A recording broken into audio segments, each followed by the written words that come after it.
In this example, we are going to create a replica or a clone of ChatGPT or of any other large language model that you would like to have a conversation with. And it's going to be extremely easy. We're going to start with a new chat.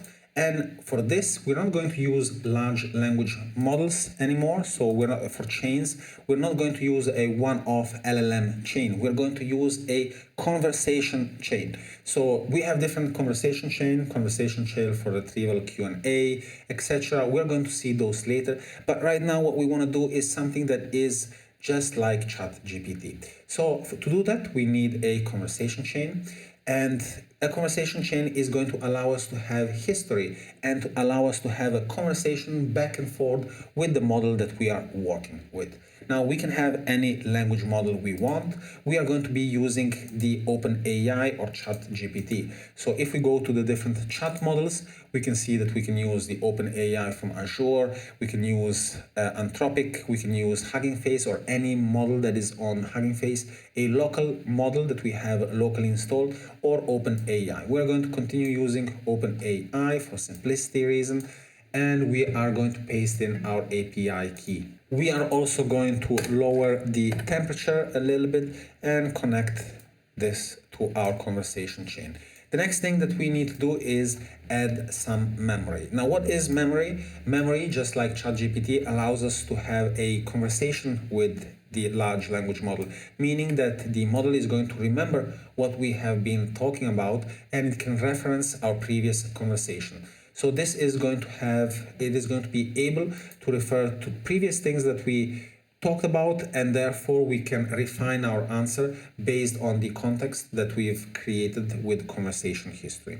To enable history and memory, we need to go to the memory, and in this case we're going to be using buffer memory. Now, buffer memory is temporary memory. However, if we want to save this on our computer or locally, we can use also that memory. We're going to see different uses of this throughout the course. Now, also keep in mind that all of these are functionalities from LangChain, which is a framework for working with large language models that makes this a lot simpler. So now that we have created a memory buffer, now we can try our clone of ChatGPT and see if it basically works and if it has memory. So let's call this clone ChatGPT, save it, and let's test it out. So AI. So I have made a few spelling mistakes, but here is the LinkedIn post about generative AI. Now I'm going to ask it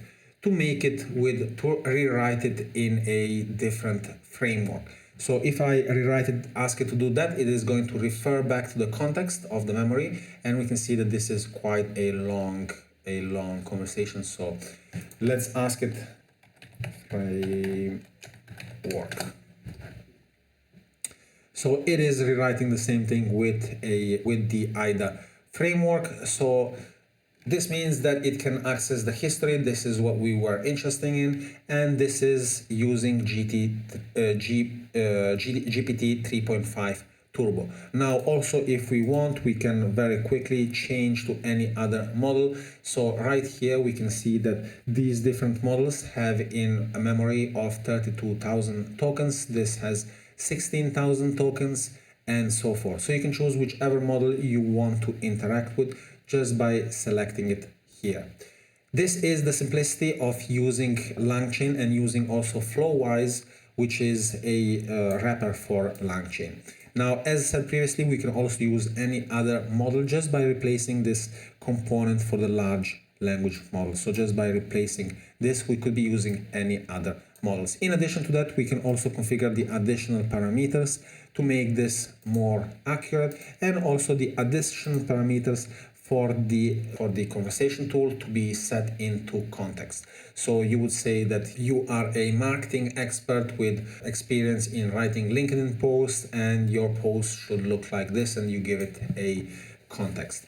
So this is how we create a conversation chain or a replica of ChatGPT, but we could make it also much better by putting it in context with whatever we need it to be. Thank you so much for watching, and I will see you in the next video.